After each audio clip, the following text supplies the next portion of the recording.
What's going on, everybody? The thing I love about the card community is there's so much we can learn from each other.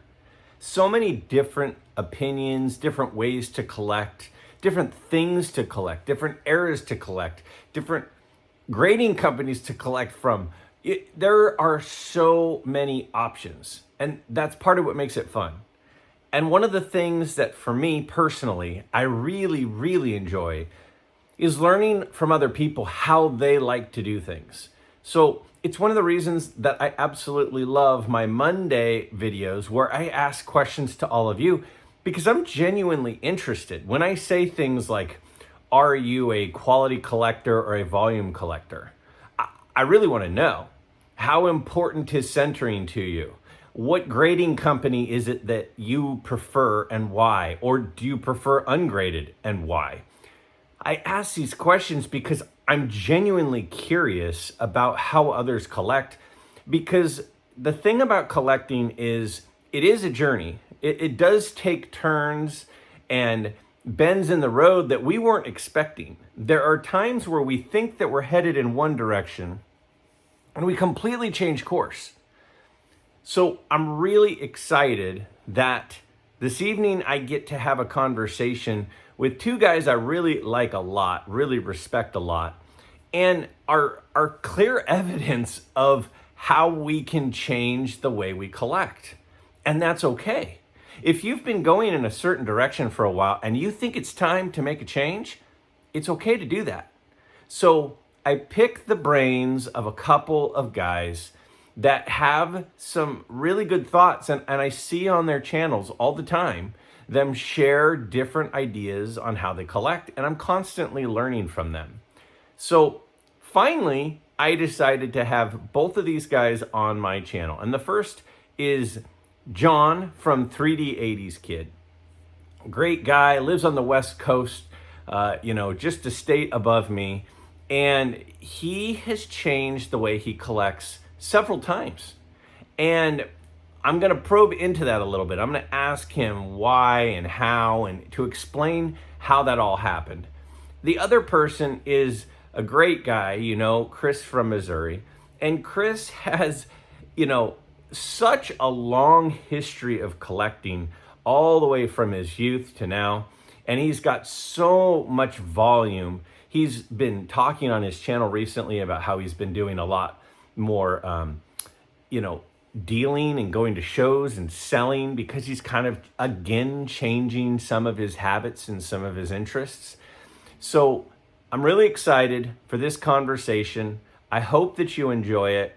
I've really enjoyed taking the time to ask better, deeper, longer, more interesting questions of some of these collectors that I've watched and I've interacted with, but never had the opportunity to really sit down and ask them about how they got to where they are now. So let's check this out. I hope you'll enjoy it. All right. So as I was just saying, I've got two really great guests today. Two guys that I really like. I enjoy hanging out with. I've done streams with them in the past on other channels. But I just wanted to have them on today to just kind of talk cards with them, find out a little bit more about the way that they work. So I'm going to bring my first friend on here, and it is none other than John, 3D80s Kid. How's it going, John? It's going great. Thanks for the invite, Greg. Of course. Now, I've been on your For Collectors channel a handful of times. I always have a lot of fun with you guys over there. You guys do a great job. If you're not a subscriber to For Collectors, highly recommend it. I'll put a link down in the description below. But John's got a great channel as well. He's got some cool stuff in his collection that you don't see every day. And we'll talk more about that here in a minute. But 3D80s Kid, he puts a lot of clips and stuff in there to keep things fun and light and very nostalgic whenever I watch one of John's episodes. Well, thank you. They're great. They are truly great. And my other guest, none other than Chris from Missouri. Now, Chris is not on many channels. It's hard to find Chris out there in the YouTube universe, So when you get the opportunity, you have to just capitalize. So, Chris, thanks for coming on, bud. Hey, I'm looking forward to it. But see, I'm just picky. I just don't go on just anybody's shows except you guys and Mike and Don and I don't care. Yeah, I guess I go on a lot of stuff. So, but no, I really appreciate this. This is going to be fun. Oh, for sure. And the thing about Chris is Chris has got this. He's got this personality where when he acts like he doesn't like you, it actually means he likes you more. So I found that if he kind of rips on me on John today, that's okay. It means that he likes us. I think. Is that right, Chris? You think whatever you want to, man. See, there you go. We've already started. All right, no, so you and I have a good time doing that, and that's right. I think if you can't make fun of your friends, who can you make fun of? And if they can't make fun of me, I'm pretty easy to make fun of. So I think it makes fun. I know you're joking because there are not two nicer guys than these two guys, like genuinely great guys. So what I wanted to do is I just want to kind of go through a little bit, some of the stuff we talk about cards a lot, and we talk about, what do we have and what do we don't have and what do we talk. But I want to talk a little bit about how did we get to where we are.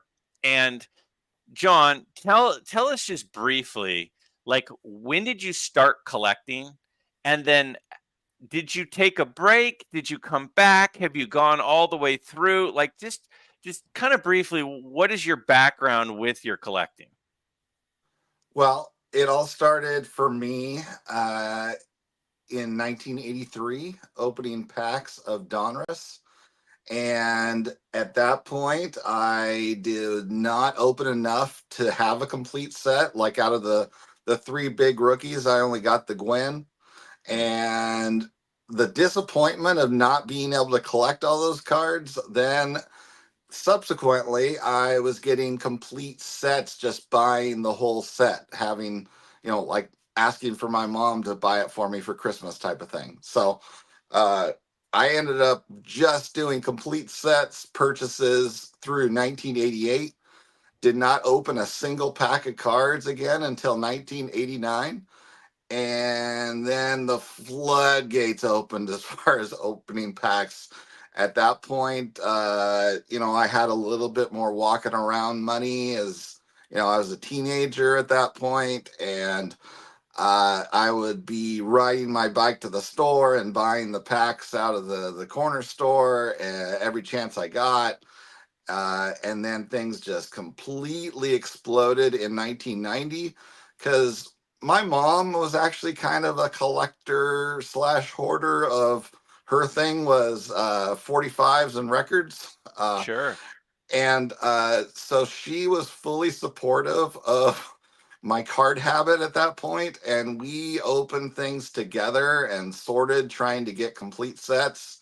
I actually now have a binder of every single baseball card set of 1990 complete because of that craziness.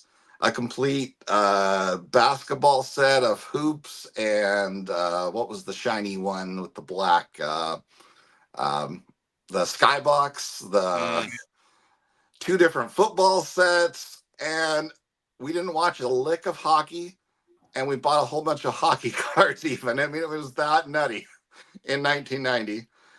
And 91, it completely, the spigot shut off. I bought a little bit of those beautiful 91 Fleer packs, the bright yellow, and didn't form any complete sets in 91. I think I had a little bit of score. And then 30 years went by before I actively collected again. Now, I didn't get rid of any of my cards. They went and traveled with me from move to move.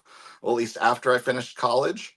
Then, my parents wanted me to get all those boxes out of the house. Sure. And that, mini hoard moved with me from place to place to place. And it wasn't until 2021 where I even cracked the box is open again. So So I'm going to come back to that in a second because I want to hear how Chris got to where we are now. But it's interesting that you were buying all current packs. But as I look at you on the screen right now behind you, your wall is covered with vintage, with T206s and caramels from the 20s and 33 Gaudis and things behind you. So I want to hear how you got to that. Chris, take us from when you started to kind of semi-current, like when you got back in, or if you never left, how we got to here.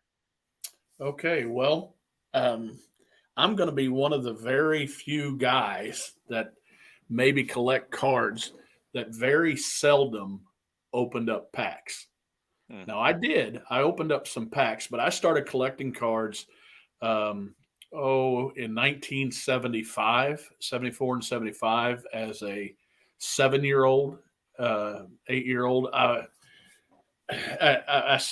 don't want anybody to feel sorry for me or anything like that, but I was a really poor dude growing when I started growing up. I was super poor.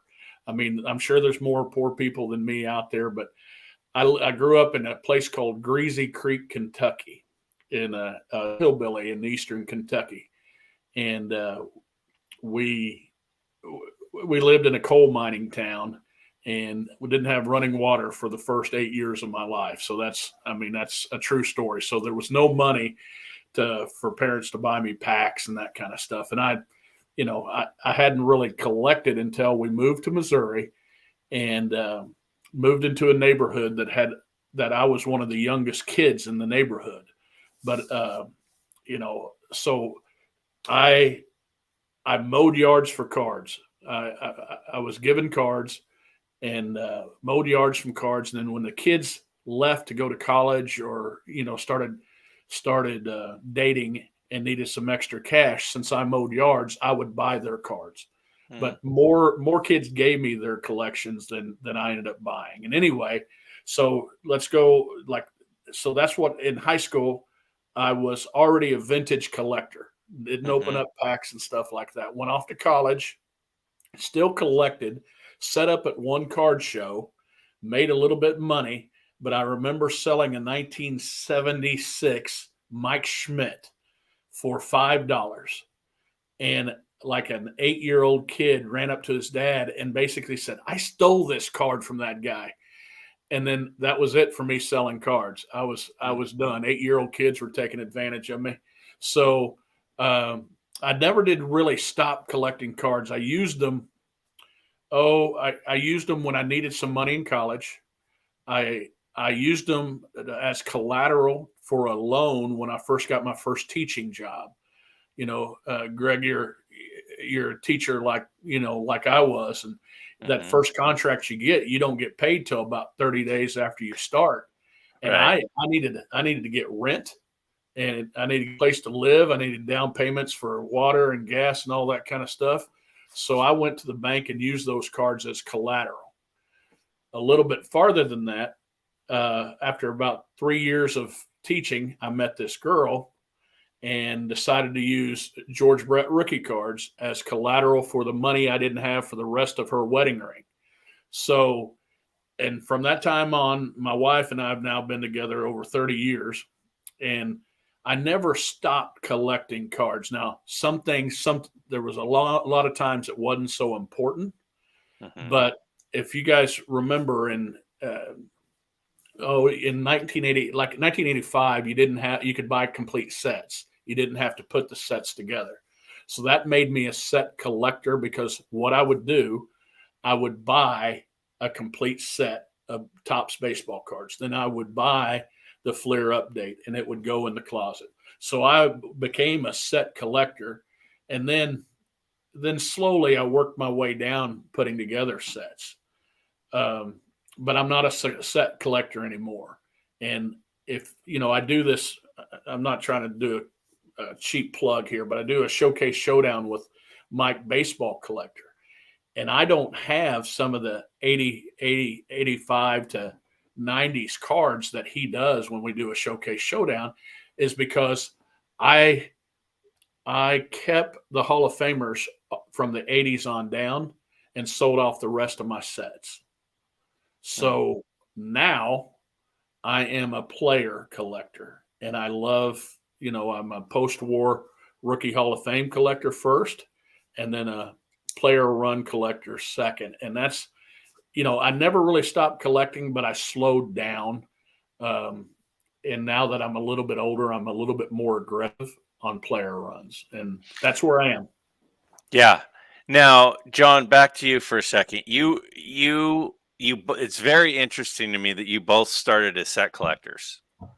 I mean, John, you were buying packs to build sets, and so you did set after set, and you still, you have all those sets from the 90s. Chris had all these sets, was buying the complete sets. You were buying the complete sets. John, how do you get from being a set collector to a guy now that has a wide variety? I mean, you're not a single player collector. I mean, the variety I see on the wall behind you, you have a Lefty Grove, you have a Carl Hubble, you've got a Huey Jennings, you've got all this stuff, but you used to be a set collector. Where's that transition? How's that happen? Well, I was actually a single player collector too, and I don't even remember how I was able to acquire all of these, but I do have this binder that has every regular issue Dale Murphy card. So, because he was my guy, and he held the place of honor over my bed with one of those white border Sports Illustrated posters. Yeah. Oh, those are the best. Oh yeah. He held the place of honor over my bed my entire time once I started into baseball. So, so you were a player collector, but you also collected sets. So how do you now get into vintage? When you come back in 2021, why do you go vintage? Why don't you go childhood nostalgia stuff? I didn't initially go vintage. So, okay. 2021, I would say even January, I think, was when I bought my first card. And it was the 89 Hoops David Robinson, where he's in the suit holding the jersey. Yeah. And that was the card for me that he was my favorite guy during the 90s as far as basketball went. I actually got to go to a Kings game. My aunt got us tickets really close to the court. And the Kings were at that point were like a 20-win team per season. And they actually won that game. So I'm there in my David Robinson shirt rooting for the Spurs, have all these fans giving me dirty looks throughout the whole game. And at the end of the game, they're all like, yeah. So you take it there. But, basketball was actually my favorite sport to play growing up. And I started along the path of basketball cards in 2021. I started trying to collect raw cards and get them graded. And that coincided with PSA shutting down, SGC going to $75 a card, and HGA coming onto the scene. So my first experience with card grading during that year was taking raw basketball cards. I was getting rookies of Hall of Fame players and grading them with HGA. So, and fortunately, I got to the point quick enough where it was going to be a lot more expensive cards with vintage players, 86 Fleer, because the budget I had capping myself at that point was $100 a month. So it's going to be very difficult to acquire some more of these cards.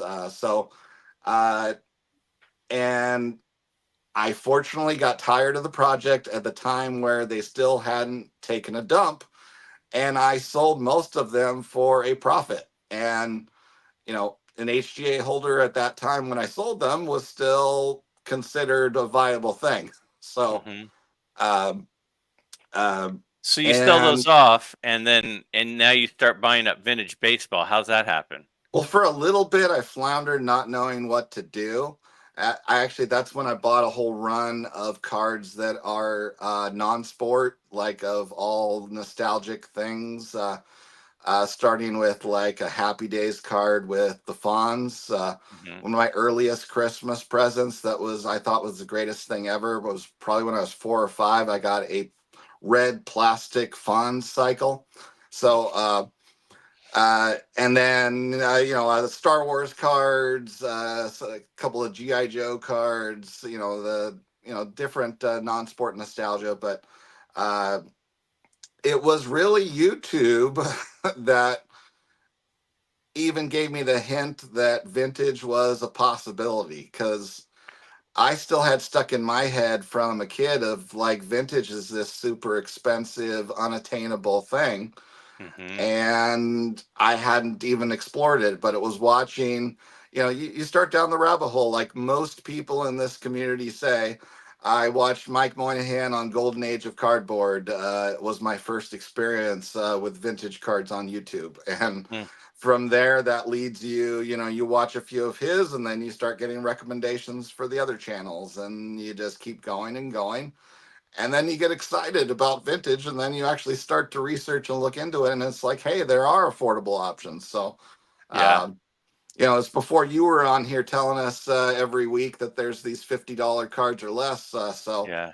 I had to do that research on my own. But It's one of the reasons I do that once a month is I do the video of 50 cards from the 50s under $50 and 50 cards from the 60s under $50 of Hall of Famers or great players. They don't have to be Hall of Famers.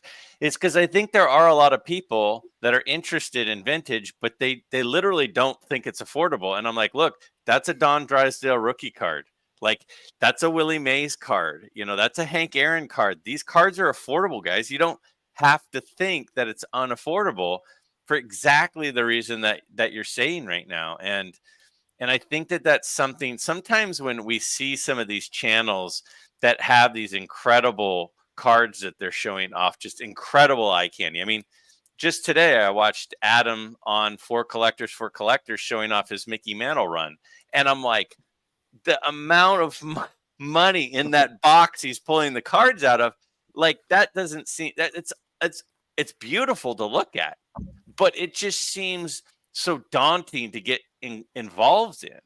And oh yeah. so, one of the things that's great about Chris's channel is Chris shows a lot of cards, and a lot of those cards are affordable cards.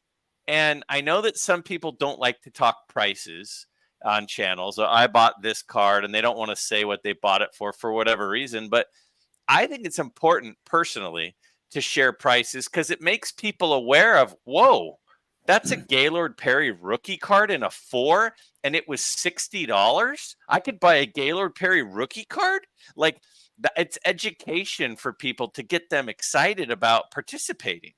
And so Chris, back to you. Now, when you're talking and you're showing on your channel a lot, you're always picking up stuff. You're showing lots of different cards. A lot of them are to fill player runs. So you've kind of gone now to the full, the player run thing and the Hall of Famer run thing. Um, and your volume, the volume of what you've got, because it even sounds like as a kid when other people were selling it off, you were like acquiring, and you've just built this just monster amount of stuff. And you've even talked about just the tubs of stuff that you've gotten. And would you consider yourself to be a volume like quantity collector more than going after the big cards? Because one of the things I've heard you talk about recently is you've said, yeah, I've been doing some shows to make some money because I'm really looking to buy a big card. So do you think that you're like a volume quality or a quality collector? Like, where do you think you fall on that? Well, so I think it's evolving, just like everybody going whatever direction, and what direction are they going now? What I'm trying to do is I set out a goal to finish the post-war Rookie Hall of Fame run, And if you look at my cards, I don't have sevens and nines and tens, but I have the card.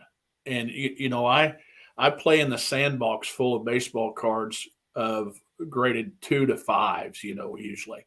But I try to go after cards like that. But I tell people there's you can afford a 1952 Mickey Mantle. You can. You can figure it out. You might have to give something special or trade something special off to get that. It just is it that important to you? You know, I 3 years ago now at the National in Chicago, I wanted to get a Willie Mays rookie card, and I did some research. I watched Baseball Collector's video of the day before, and he happened to show a guy that had Willie Mays rookie card. He had like 3 of them, and I listened closely, tried to listen closely when they said, "What table are you at?" And I got the table, and I waited about an hour. That card was still there, so I thought it was free game. But I didn't quite have the money to go after it. But I brought some cards to trade, and 3 hours later, that Willie Mays card was mine. So I do have a quantity of cards, but what I'm trying to do is I'm trying to trim back those cards and sell some cards that are duplicates and stuff, and buy a card I don't have. And then I'm trying now, of course, because I've said it on the show and to you, I'm trying to take.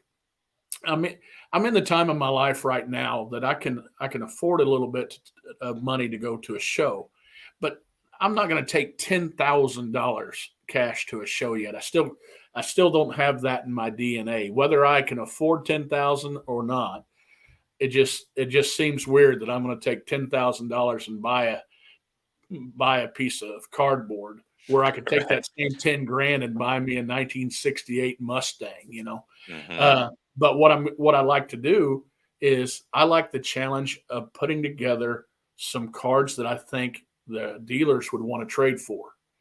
And then if I have to trade a little bit extra money to get a card that I want and not give up a card I don't have, then I'm okay with that.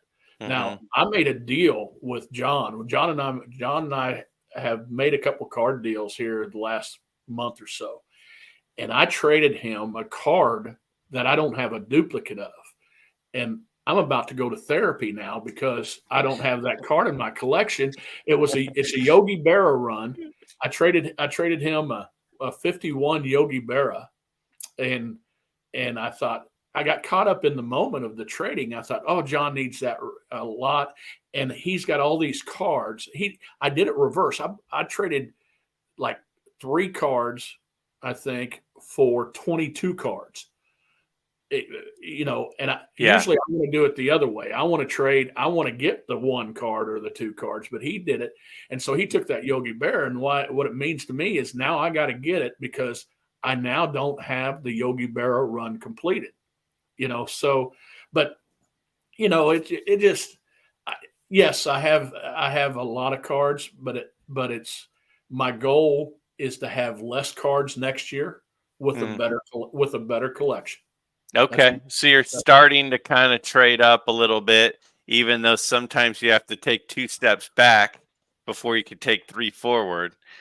Now, John, I've heard you on your channel talk about that you're being a little bit more specific with what you're targeting, and that you're kind of saving a little bit more to kind of go for some bigger stuff than maybe you had in the past. Am I saying that correctly? Is that accurate? Yeah, I would say so. And another thing that I've heard you say is that, a lot of times, well, if it meets my criteria. So I'm assuming you mean quality as far as the eye appeal or whatever it is that you're looking for, that it meets your criteria. What are you kind of, Chris is saying that he's kind of at a point now, he's starting to be a dealer, starting to sell some stuff, starting to try to move, a little bit up. Where would you say you're at right now? And what are the criteria that you look for when you're trying to target that card? Well, I would say it has evolved for me, even just in the 2.5 years now in vintage. And because when I started, I will admit now I was a little impatient to actually be able to fill up something on the back wall.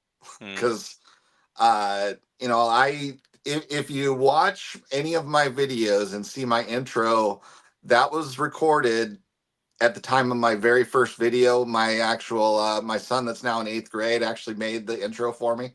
And the wall looks a lot different, the little clip of me in that intro than it does now. There was only one of these displays behind me with some shelving instead, and a mhm. lot less cards. And so, you know, admittedly, I was in a rush to get more things faster and had a lower threshold of what I was going to accept than I think I'm approaching it with now. Because yeah, I recently put out a video where I revamped, at least where I had a master plan for my post-war Hall of Fame targets. Because my grand master plan is that I have one card of every Hall of Famer ever, Mm. which, you know, is not completely possible.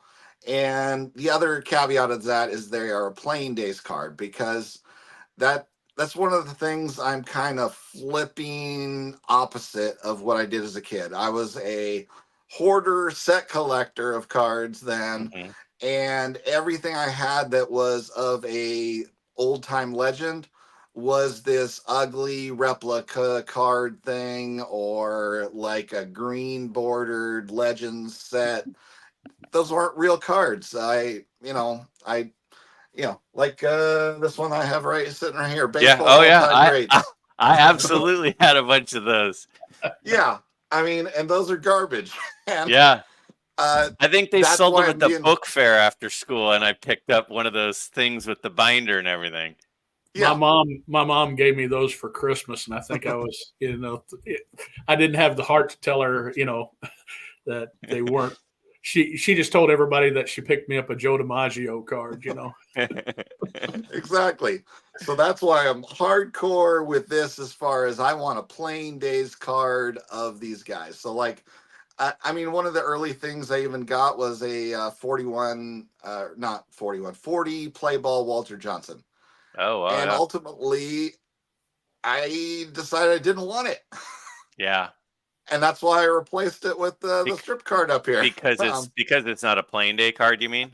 Yeah, exactly. Yeah. It's, it's a vintage card of him, but it's Yeah. still not a real card. Yeah. It's There's a it. lot of cards in that play ball set that are all-time greats, but they're not plain day cards, and it can be confusing for somebody that's newer because you see this card that's 85 years old, and you're like, well, Yeah. what do you mean? They were doing like historic players then? And like, yeah, they were. Oh yeah. N- I mean, So now when you target a card, so you're kind of saving up, you're kind of building for something. Do you target one card, or is there like a group of 5 or 10 that you're kind of going, well, when the right one of these 5 or 10 comes up, I'm going to go for that? well, I do have a special mission that is going this year that I decided I was gonna do when I was watching people go to the National last year, and I was sitting at home, and that was to save up my budget and buy a Babe Ruth card. Mm, And I'm not a fan of getting oversized items. Uh, Not really a fan of like the foreign issue ones available, like that. Was it the 1929? I'm blanking now. The one with 30, him swinging. 32 Sonella, maybe. Not the Snella. That's oversized. I'm talking the 29 card that's horizontal, with him a big swing where it doesn't necessarily Churchman, say his. What's that? Churchman Yeah, card. the Churchman. That's a British tobacco yeah, card. there's a lot of So churchmans out there, different sports. yeah, so I am looking for a real card of his and a normal size slab. So we're talking, for me, practically my annual budget. Yeah. So I did not buy a single card from when I was watching those videos in late July until just recently. And the cards I'm buying just recently that are part of my new plan, I'm just buying it with the proceeds of selling the cards that were on my wall. So that is Mm, a separate budget. I mean, this harkens back to your last conversation with Theo yeah. and Billy on budget. I have set up a savings account that is separate from our account that is specific to saving for this card. And I set it up where it deposits $50 a week for this entire duration. And if I was going to spend any money, I would have to pull it out and put it back into our normal account so that it would account for the amount I spent. So, Mm, so I'd have to visually see that number go down and my Babe Ruth savings go down, which is a mental blocker to me to pull that money. But yeah. um, That okay. So the Babe Ruth card is kind of, and is there one in particular that I have is got my eye on the 1920 W519 unnumbered Babe Ruth card, which Chris has one that looks similar, but his is the numbered version that costs a little bit more and is slightly rarer. So, yeah, mine I'm targeting where if it seems like they vary a lot in price from if they have enough of the white border. Like hmm people care a lot about having that white border around it. I care hmm about the blue background middle part of the card the most. So hmm so I'm willing to take one that is chopped off on the side or OC as far as the border goes, just to have the card. And that puts me seemingly, at least from auctions I've seen this year, in the price range of $2,500 to $3,000. Okay. So, um, Okay. And so how about you, Chris? Do you target a single card? Like when you say you're going to make maybe a big card purchase at Strongsville or at the National, which I've heard you say a few times, is there one in mind, or is it a handful in mind? Like how does, because to me one of the things that I find really interesting about collectors is how do you go about getting to where you're going? Like if you decide I want my collection to look like this, like how do you get from where you are to that point? And do you do it a card at a time, or do you kind of go, this is the kind of stuff that I like. These are some of the things that I would be interested in. We'll see what pops up. Like, how do you work? So I took a class in college 40 years ago, or not quite 40 years ago. I'm not that old, but the guy said one thing throughout the semester that I thought was the greatest thing, and I've actually lived by it since I was probably a sophomore in college. And he had a saying, and it was for a coaching class, but he said, "Plan your work and work your plan." Basically saying you got to make a plan up, make a practice schedule up, and stick to that practice schedule and don't deviate from it, and you'll become successful. Now I've carried that over a little bit into card collecting. Now I deviate from that plan quite a bit, but what I do is when I go, now that I'm getting a little bit older, I want to pick up a special card at the big shows that I go to. Mm, So I want to be able to have you over to my house and show you a card and say, I picked up this card right here. I can, I picked up my Willie Mays rookie card and I had, my friend Brent Cooper with me, or I went to mm, Strongsville and I picked up this card here. So I want to have a special card now of those cards. But what I do is I make out a plan of cards that I need. Now there's a or needs a that I don't need any card, but sure. cards that I want, and Yeah. so I'll write them out. I don't have my book with me, but I'm working on a Whitey Ford set, so I got 3 cards that I need now to finish that run. A Willie McCovey, I got those written out, but I also have cards out like a Satchel Paige Leaf, a Ted hmm Williams 1939 play ball, hmm a Larry Doby Leaf. hmm Now, I'm going up to, I go to a show. I go to any shows with that book. And if I can get, and most shows that I go to, I can at least pick up some cards that I need for my runs, because I have 50 cards out of those, and surely, and they're not all pricey cards, but then I have a list of bigger cards. I have a list, I'm trying to do the 300 great cards by Mike Payne. So I have the list of cards that I need there too. Mhm. So I got a playbook of some cards that I'm going to get. At the bigger shows, I'm going to go try to find a bigger card with my money that I take. But if I don't, I'm going to pick up some cards for the run, because I think I heard you talk about the other day. You want to pick up you go to a show to pick up cards. Yeah. You feel disappointed if you don't pick up a card. Now you can spend $2 and feel good, or $200 and feel good. But if Yeah. you go to that show and walk around and don't find anything, you need to go to a different show next time. Now, let me interject something. So, when you go to the show and you've got your book, and your book has your list of your Whitey Ford run, and you're at a table and you're like, oh, look at that. There's a 62 Whitey Ford. I need the 62 Whitey Ford. How picky are you with, does that 62 Whitey Ford meet my my needs, my criteria for the condition of it, or is it just like you see the beauty in all the cards? Because I've seen you come home and show your cards on your little wooden stand, and I love the little clink that it makes when you put it on that wooden stand. That sound, I love that sound. And you put it on there, and you go, and I've got this card, and I'm happy to have it. It's a beautiful card, and I'm happy to have it. And you say that about every single card.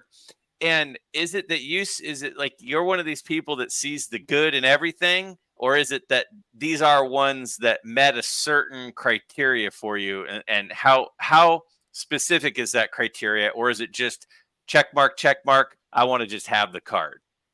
Well, the nicer the card, the better, of course. I came home the other day with a Tony Perez, 1973 Tony Perez 8, graded an 8. Now, it didn't need to be that good for me. It was just there at the right price, and I'm going to get it. But let's talk about the 62 Whitey Ford. Mhm. I just recently sent off a 62 Whitey Ford. But if I went to a show and it wasn't just tore up, if it wasn't just tore up and it's fairly centered, it doesn't have to be Dylan centered, but it needs to be, centered. It could be a grade of a 1, 2. I don't care. To me, I feel like I'm welcoming that card to my collection. I'm welcoming that thing home, and I will show as much reverence for that 62 Whitey Ford that's in that collection as I will the Whitey Ford rookie card. And I have so much admiration for that. I love that you do that, and you authentically display that when you're showing your collections and your pickups and you're going through cards. Like, you genuinely love the 62 tops as much as the 51 Bowman. Like, you can see it on your face. It's true, and I'm not like that. I want to be like that. But I'm like, I'm the guy. I'm the guy that goes into the bar, and when I'm looking around, I've got a certain threshold before I'm buying someone a drink. Okay. And Well, I dumb that down a little bit. Now I won't say something like that on live TV or on TV here, just in case my wife watches this later. right, I look at it like Whitey Ford has 17 kids. Okay, right, from his rookie to his last year, there's 17 of them, and yeah, that ugliest kid that I get, I'm gonna love just as much as my prettiest kid. yeah. So I love that, and I'm not that way. How okay, are you, John? How are you with when you're choosing a card? Like the Ruth is a different one. I understand Yeah. your explanation of the Ruth makes sense, but that's that's an extreme case for an extremely expensive card. If I'm looking on the shelf behind you and you've got, it looks like a 54 Monty Irvin up on the top shelf. And on the top shelf, you got that 54 Monty Irvin. What is that? When you go and buy that card at a show, what are you looking for when you find the one that you like? You go, that one I'm interested in, that one I'm not. What is it that you look for? Well, that specific card was a gift from Matt over at the Card Story, but so that one was for $0. So thank you, Sure. Matt. Yeah. Check out the Card Story. That's THA Card Story if anyone's interested. But the big Hank Aaron collector, by the way. So That he is. and but as far as the look of the card, a part of it for me was I actually started vintage by doing a player run. That was my first foray into it with doing Willie Mays. Initially, it started with picking a card in a set that looked good at a price point that was affordable. This was still when my budget was, half of what I'm doing now per month. And I ended up on a 60 Tops Willie Mays was my first vintage card that I purchased. Mm-hmm. And that turned into wanting every Willie Mays card. He was my dad's favorite player. My dad got to meet him once by working in his backyard.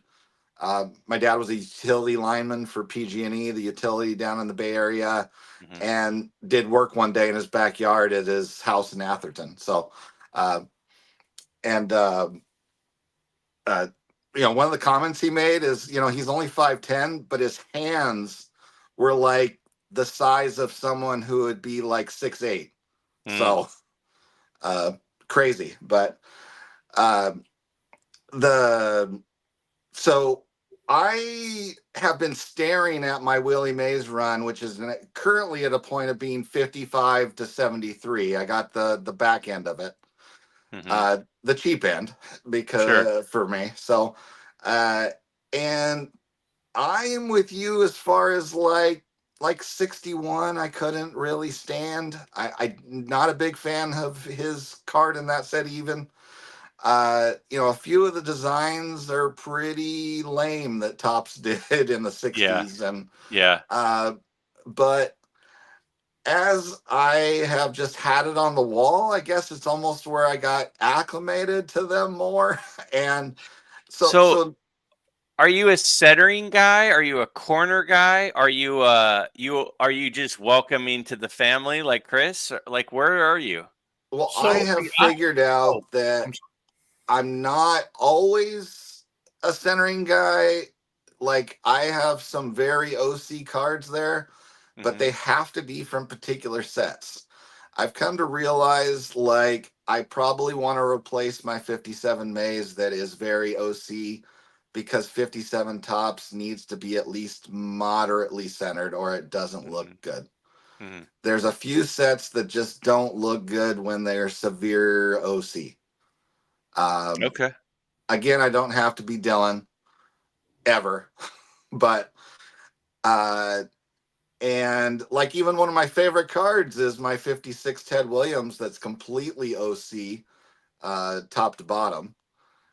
But it's glorious that in its 2.5 glory and the price I paid for that, when it looks like visually a 6 in terms of how crisp and vibrant the card is.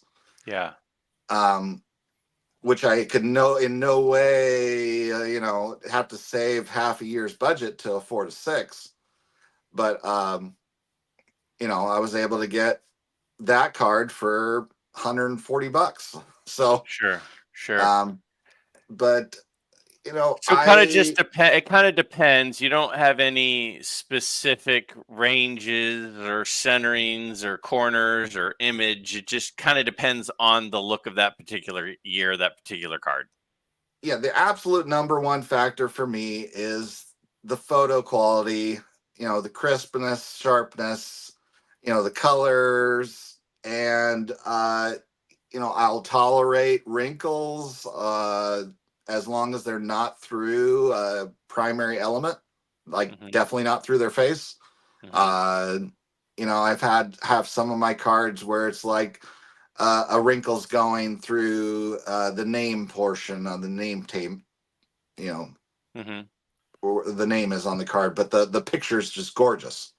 So I don't think you have to, you know, I think you can enjoy your cards however you want. I mean, Greg, yeah, if you know, if you can't take it, if you don't want a wrinkled card or something like that, nobody, there's no reason for anybody to hold that against you. Or, you know, I don't, I don't apologize for any one of my cards, you know, but there might be somebody out there that says, "Oh, I wouldn't have that in my collection." That's fine. But, you know, did you guys go to the same school your whole life, your high school, elementary and high school? I did, yeah. Okay, so It you wasn't guys one school, but it was continuous through. sure, but did you have a yearbook every year, and did you get one every year? Yes. Okay, so I look at it like your kindergarten picture, your first grade picture, your second, third, all the way up. You know, why did my mom cut my hair like that in fourth grade? But I still got to look at it. You know, look Yeah. at all those zits you had when I was a sophomore in school. What the hell is that? There's some Right. I don't like, but listen, I still have it. You know, and John but is showing his high school ID. but So but you no, know, I think that's a wonderful way of looking at it. Do you think, because I mean I've heard you mention before about, you know, your humble beginnings, and do you think part of the way you collect is because of your humble beginnings? Because the other thing about you, Chris, is I remember my first experience. Well, I uh-oh. remember right after I started my channel. No, this is a good story. Right Okay. after I started my channel, I saw, or right before I started my channel is when you popped up, and you went from like 0 to like 150 subscribers in like a week. And I'm like, who is this guy? And it was something about some find at like a flea market, and you had some basketballs in there and stuff. And I'm like, who is this guy? This guy's got to be incredible because his channel is blowing up. And then later you say, well, that's because Moynihan gave me some shout outs and you went on his channel. But regardless of the reason, the first time I ever saw you, you were on Mike's channel. You're on Baseball Collector. And he was raising some funds for a mission project. And you went on there and you just gave a couple of cards as like basically raffle items for people who donated to the mission project. And one of them was a 53 satchel page. And I'm like, my goodness, this guy must be loaded because he's given away 53 top satchel pages. And that's an incredible card. And I came on after the raffle. You had already done it. And Mike had the scrolling thing at the bottom about how to donate, and it was not donate through YouTube because then YouTube gets some of the money. It was donate directly to like his, I don't know, one of those Zelle or something. And so I just sent some money in, and I didn't think much of it, but I missed whoever got the card. But because I came on halfway through the live stream, and I was just like, you know, what a nice guy. I mean, you immediately had my heart. I was like, what a great guy. But when you hear like you came from like no running water, you know, and we're mowing lawns because you love cards so much, but then you're giving away satchel page cards. I'm like, I mean, if you're out there and you don't know Chris, like that's Chris. Chris won't toot his horn like that, but that's Chris. That's the guy we're talking about here. Well, And you gotta quit being nice like that. Then I won't be able to come up with anything I'm bad. serious. I'm serious. That was my first experience with you. And I'm just like, this guy, like, this is like a real, and then I ended up, I think must have been Theo invited me on the Four Collectors channel, and then we ended up on a stream together. And that was the first time I ever talked to John, because John was working the backstage and he'd pop on every once in a while and say some things and stuff. And I was like, immediately, like, I don't know. I don't know if it's California. I don't know what it is, but like people like you guys and like this community of card collectors that, like, I feel genuinely blessed to be a part of. Like, that's what this community is like. Like, people send me stuff in the mail and I'm like, are you kidding me? Somebody sent me a couple of really nice 52 tops looking C cards the other day. I mean, two of the biggest cards are the Queen Elizabeth and the Albert Einstein. There's obviously a Babe Ruth, there's an Abe Lincoln, but these are two of the big 5 cards, and they were graded mid-grade by PSA. I mean, these are big cards, like over, a couple $100 probably each. And the guy sent them to me, and he said in the note specifically, please don't mention me that I gave these to you. You don't need to show these or anything. I just want you to have them. And it's like, this community, like, it's genuinely like, it's like changed me because of how great all of these people are. Like, I mean, I'm good friends with a lot of you guys, and some of you guys, I text, some of the guys that I've met through this, I text like every day. And I'm like going to the National, and I honestly, if I don't pick up a card, I'm going to be okay with that, because I just want to have lunch with you guys. I just want to walk around and be on your shoulder for the day and just hang out. Like, that would be worth every penny I drop. And I don't know how I got here as I'm interviewing you guys, but I just felt like, I mean, it's so true though. Isn't it? And Chris, I heard you do a video a while ago. I mean, this is over a year ago, about listen to what my day was. Like, I got this text from these guys, and then I got this email from this guy, and then I had this stream from, I go home and there's a video and the guy mentions me on this. And it's like, I mean, it's really amazing. And both of you guys are a big part of this core group of guys that are just like fabulous people.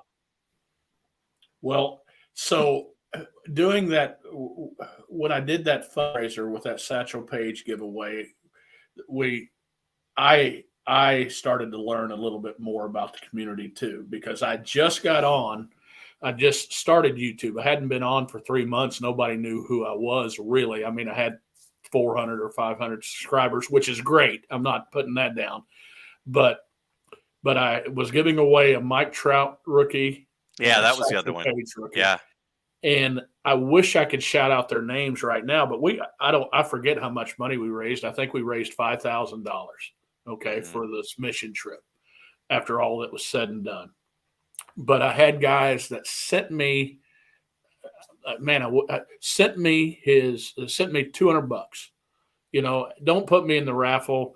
I don't want another Satchel Paige card. Another guy, being snarky, he said, if you'd have had better cards, I'd have spent more money, but here's $250. And he was, he was being himself. And I just, and then going to the meet and greet, and just how this thing has changed my life. And John, YouTube has to have changed your life too, because the people you get to meet, and we can be different. Greg, you and I have argued about things on John's channel. You've been wrong a couple of times. Go ahead. But mainly I'm about 80% to your 20. But it's still, it gives me a good feeling about what this hobby is going to be like going on. I'm not the only guy that collects cards, but I thought I was 5 years ago. Right. And if John does that, John has the four collectors where he does the trade night, and it was just the third time the other night. But it's going to be one of the best things on YouTube for baseball card collectors if they keep doing it like they're doing it. And a lot of people want to make a trade. There's nobody, I haven't run across somebody, oh, I'm gonna take advantage of this guy or take advantage of that guy. I did a trade with Dan, I think, did a trade with him on the show, and I said, "Oh, this is good. We're good. On this trade." And he said, "No." He said, "I'll send you $10." He sent me $10. He didn't have to do that. I mean, it's just, it's. I don't know. It brings a smile to my face every time I think about it. And if raising money for somebody going on a mission trip, where the community can come together like that on people they rarely have met in person. Mm-hmm. I feel like you and I went to school together. I feel like I picked on you when you were a freshman and I was a senior. If you grew up in Northern California, you probably did. John, it feels like that I picked up my tray and wouldn't let you sit down at my lunch table. I mean, that's how close we are. And it's great. And then shows like this, what I think you're doing on this type of show, because I watched Billy Ball Game and what you guys did the other night. Mm-hmm. I think you're showing your followers what everybody's like, and let them judge whether they like somebody or not. But you're letting them know, and I bet you there's more of those people that are going to be doing YouTube content just because they can see how much fun we're having. And I know that's off topic, so I'm sorry. No, I so agree. And I'll be honest with you, whenever I have a collaboration, I mean, I'll just be completely honest. I am doing it 100% for my benefit. I am doing this because I get to know you guys better. And I like both you guys. If I didn't like you, you wouldn't be on here. But I like you guys. And there are things I've been wanting to ask you guys. And I'm like, hey, let's do it. We'll hit record and we'll post it. And if anybody else is interested, fabulous. But you guys are my friends, and I can't invite you over to hang out on the back patio and eat pizza because you don't live anywhere near me. But I can say, hey, does this time work? Plug in my microphone and hit record. And so this is just the way I get to hang out. My buddy Mookie Chilson, who is a 10 out of 10 human being. The guy is fantastic. And he just he's not wanting to do the be on camera thing. And I totally respect it. But I've said to him multiple times, and we're going to start doing it. I go, you and I are going to have like a date once a week where we're going to go into StreamYard, and I'm just not going to hit record. We're just going to hang out like this. We're just going to talk because I like hanging out with you guys. And I had a blast with Billy and Theo the other day, and it's like with you guys, and it's like, and it goes back to all the guys. I've had Adam on, I've had Dylan on, I've had, Sammy on and Dom on, and it's like, they're great guys, and it's just a blast. And John, we've completely taken over the last 10 minutes. Yeah, sorry, John. No worries. I mean, this whole kind of thing is exactly why Theo and I ended up creating that For Collectors channel. So we wanted to build something that was kind of a community meeting channel. With our whole, regular Sunday live streams. We knew that we were too busy, just the two of us, to keep up a weekly live stream. So that's why we ended up with 4 people. So, we alternate where each of us owns it every 4th week. So, and, it's because we love doing the collaborations. We started with one-on-one recorded interviews.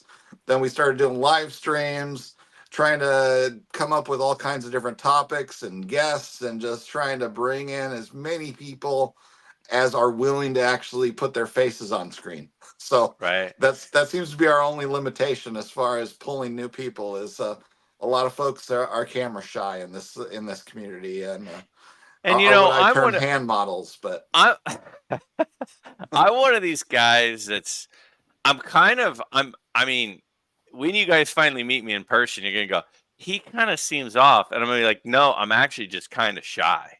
Like I'm a kind of a shy person. I'm kind of a, a 4 quarters or 10 dimes kind of guy, not 100 pennies kind of guy. So like the thing I really like about what you're doing with Theo, John, is you guys are so quick to pull in other people. And I'm not comfortable doing that. Like I think I would struggle to have a conversation for an hour with 2 guys that I didn't know and know I like. And you guys are just like, oh, that guy's new. Let's have him on. And I think it's fabulous because like every group needs a couple of those socialites that's always bringing new people into the fold. And I'm not that social. I'm not that social. I'm just a guy who likes to kind of observe and occasionally participate and taunt people in the chat room from time to time. That's kind of my sweet spot. Now, in person at the National, that is exactly where I am as well. You will find me happily just listening to other people's conversations.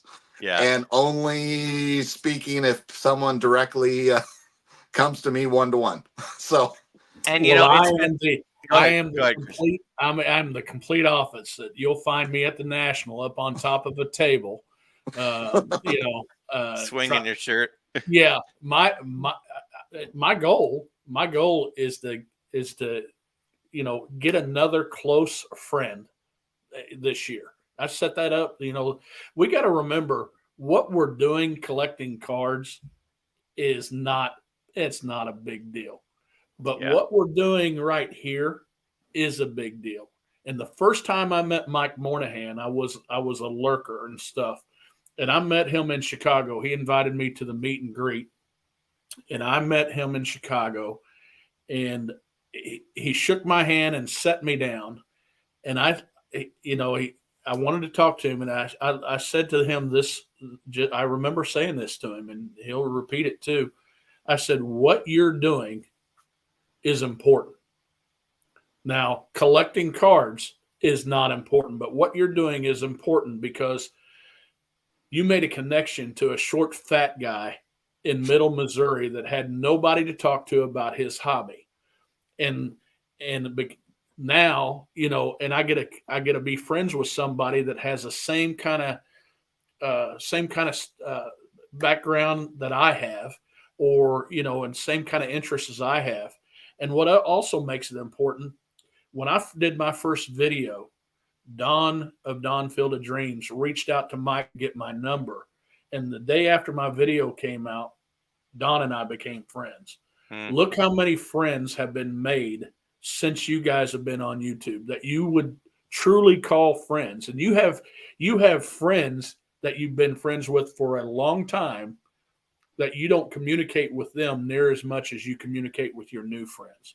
So what we're doing, what you guys are doing with your, with the Four Collectors channel and your channel and Greg, your channel, is important because you're connected. It might be one guy, but you're connecting with somebody that's making their day and making them feel good. And so even though it's just baseball cards or whatever, it's important. And I've had a bunch of people that have sent me stuff, and it started where I just had one guy emailed me and said, "Hey, I got something that I think you'd like," and he sent it to me. I was like, "Oh, that's cool. Thank you." And then I showed it, and then other people started sending me stuff, and a bunch of people, but that's how generous everybody is. But it's like what has become a tradition for whatever reason, maybe because I've mentioned it. I've never shown a letter that anybody's written me, but I mentioned how much the letters mean to me. And some of the things that people have said to me, like literally I've cried over some of the things that people have written. And it's just unbelievable because everybody has a story and everybody needs an escape from time to time from what's happening in their lives. And for a lot of us, this is a much healthier escape to distract us from some of the crazy things people could get into. And to think that I'm any part of an escape that is healthy for somebody is like, Chris, as a teacher, it's like we don't always get a lot of feedback. And a lot of the feedback that we get, it ain't necessarily positive. So to actually be getting positive feedback for things, it like you said, it's life changing without a doubt. It really is. And at this point, we're not even talking about cards, which is fine. I don't even care. Like I said, I just wanted to hang out with you guys. And if people wanted to check out because we're talking about how much we like each other, that's fine. But if anything, if anybody's still listening, what I would say is don't keep thinking about starting a YouTube channel. Start a YouTube channel because you have the opportunity to reach people that you never otherwise would reach, who you could become friends with. You could create lifelong friendships, and you have a common bond that is just the introduction to the friendship. And do that. Like, I'm not a person who's a go-getter. I'm not a person who goes, I'm going to start a YouTube channel and I'm going to do this and this and this. That is not my style, but I'm so glad that I did. So that would be my takeaway from the last 10 minutes that we've been saying is, if you're thinking about it, do it, because you're going to connect with other people that you have an interest with, and it's going to be for the positive, because there's only a few trolls out there. Most people are great. Oh yeah. Quick confession. Sometimes I'm living through life, and the way I edit my videos, just like even in real life, I think, man, if this were a video I was editing, I would insert this clip right here. And when you were just speaking, I instantly thought I would insert the Cheers theme song right there when you were talking about the whole. I love it. I love it. I'm a fiery guy, man. I get fired up about stuff, but it really is Cheers. I mean, it really is. That's what the YouTube community is it's Cheers. Everybody's got their stool. Everybody comes in with all their personality quirks. We all just kind of accept each other's personality quirks, and we have this common thing in common, and it's terrific. And I know that there are some people out there that want to have their little group, and their little group is over here, and they don't want to reach out and be involved with the other groups. Like, I'm totally interested in being associated with anyone. If I don't reach out to people, it's not because I don't like you. That's just not me. I had 1,000 subs before Sammy Thunder asked me on his channel. And then Theo, a little while later, asked me on his channel. I've never asked anyone to be on their channel. Like, I don't approach people. Like, it was kind of a leap of faith for me to even ask you guys this past week, hey, you guys want to come on? Like, that's just not my comfort zone, It's funny you say that about groups. I've already had a conversation with Mike Moynihan about and Don about Strongsville. There's going to be a lot of YouTube content creators there, and we're going to say hi to each other, and maybe visit for a little bit, but we talk to each other a lot. Don and I talk all the time, and I'm not going to go to Strongsville and spend my whole time with Don, and he's same way with him. We're going to try to reach out and talk to people we don't talk to all the time. Yeah. And that way it kind of breaks down that group and makes groups a little bit bigger. Might not want me in their group, but they're going to have to put up with me for a little bit. So, well, any group would be lucky to have either one of you guys. Well, I don't know if we're part of any group that would have me, but we're at an hour and 10 minutes, and I genuinely could continue hanging out with you guys, but it's going to be about an hour upload as it is. So I'm going to wrap this up, but I have a feeling that we'll be on with each other again in the future, whether it be on my channel, your guys's, somebody else's. But I really appreciate you guys taking the time. It's, we're recording this on a Tuesday night in the middle of the week. You guys both worked. I'm on vacation, so of course it's easy for me. But you guys both worked. You take over an hour out of your day to come hang out with me to talk about cards and deal with my questioning of how you collect, just so I can learn more about how you tick. So I certainly appreciate your time, and I look forward to seeing you both in person at the National and spending time with you guys. And I look forward to continuing to get to know both of you. So with that, John, what you got for us? Okay, good. John? Oh, me? Yeah. I thought Chris was wagging his finger there. So yeah, I'm trying to. It was a pleasure to be on here. I mean, we all love talking about this subject. I mean, that's why we're on YouTube, partially in the first place is to share our love of this. But yeah, it really has become all about, the friends, meeting people. And, I am so looking forward to my first national here and meeting so many of these folks in person. Because at this point, it's just been me and Adam Vintage Sanctuary out here in the Portland area. So, which, I'm very fortunate that he lives nearby where we can get together like every other month or so. So, yeah, I had a load of fun. It's always fun talking to Chris. Hopefully he'll, do some more trades with me where I can send him low-level cards and he'll send me high-level ones. So it all works out. Perfect.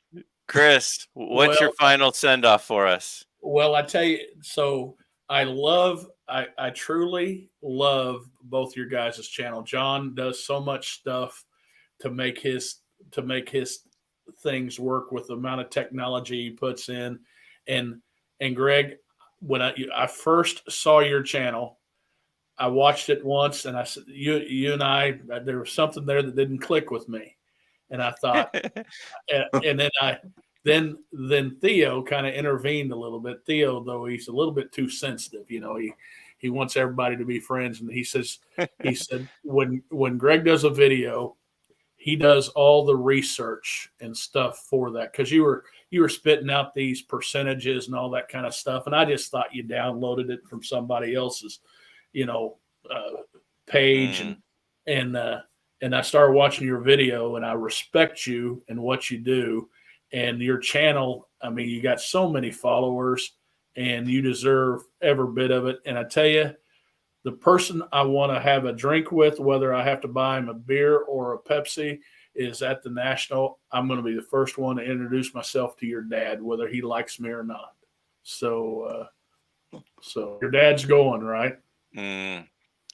Well, oh yeah, he's going. My dad's been to a lot of nationals. Okay. He is going. He Well, went a stretch where he was. Your dad. Say that again. Your dad's going to come home then from the National, either saying, "Who was that Chris from Missouri?" or "I like that Chris from Missouri," but he's only going to get two choices because I'm going to come up to him. I'm going to introduce him. So. My dad already thinks you're a peach. My dad watches anytime I'm on any sort of stream, my dad watches. So my dad's seen you a lot and my dad's a fan. My dad's a great guy. You'll love my dad. He he was out of the hobby for a little while. And about 3 years ago, I dragged him back in and now he is all in. He's gung ho. So he is pumped. So it's been fun for us to do together. But yeah, you will. I look forward to introducing you to my dad. Awesome.